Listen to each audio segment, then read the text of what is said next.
বিশ্বমঞ্চে চীনের সামরিক শক্তি ও কূটনৈতিক প্রভাব। চীনের প্রেসিডেন্ট শি জিনপিং এর আয়োজনে ৩ সেপ্টেম্বর বেইজিংয়ে অনুষ্ঠিত হয়েছে বিশাল সামরিক কুচকাওয়াজ, যা পশ্চিমা বিশ্বে অ্যাক্সিস অব আপহিভাল হিসেবে পরিচিত। অনুষ্ঠানে শি জিনপিং বিশ্বের সামনে চীনের সামরিক শক্তির প্রদর্শন করেছেন। রাশিয়ার প্রেসিডেন্ট ভ্লাদিমির পুতিন, উত্তর কোরিয়ার নেতা কিম জং উন, পাকিস্তানের প্রধানমন্ত্রী শাহবাজ শরীফ, ভারতের প্রধানমন্ত্রী নরেন্দ্র মোদী সহ ২০টিরও বেশি দেশের শীর্ষ নেতা এতে উপস্থিত ছিলেন।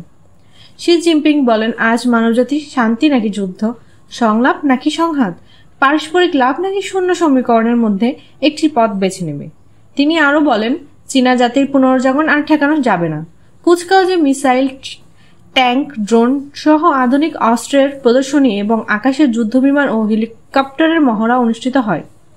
বিশ্লেষকরা মনে করেন, এটি শুধুমাত্র সামরিক শক্তির প্রদর্শন নয়, বরং ঘরে বাইরে দেশপ্রেম জাগানো এবং রাশিয়া ও উত্তর কোরিয়ার সঙ্গে প্রতিরক্ষা সম্পর্ক ঘনিষ্ঠ করার কৌশলও বহন করছে।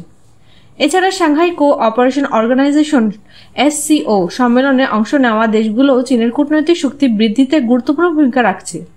সামগ্রিকভাবে চীনের এই আয়োজন বিশ্বে তার সামরিক ও কূটনৈতিক অবস্থান দৃঢ় করার একটি বড় পদক্ষেপ হিসেবে দেখা হচ্ছে।